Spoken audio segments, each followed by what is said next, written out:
The Holy Week Presentation, Year 5. Ano-ano ang 10 utos ng Diyos? Yan po ang ating tatalakayin at pag-uusapan ngayong Semana Santa. Una, huwag kang magkakaroon ng ibang Diyos sa harap ko. Pangalawa, huwag kang gagawa ng imahe ng anumang nilalang na nasa langit, nasa lupa o nasa tubig. Pangatlo, huwag mong babanggitin ang pangalan ng Panginoon mong Diyos sa walang kabuluhan.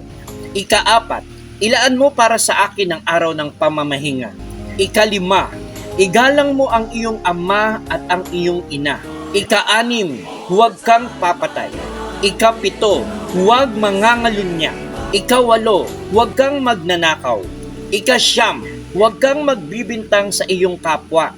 Ika-10, huwag mong pagnanasaan ang bahay ng iyong kapwa.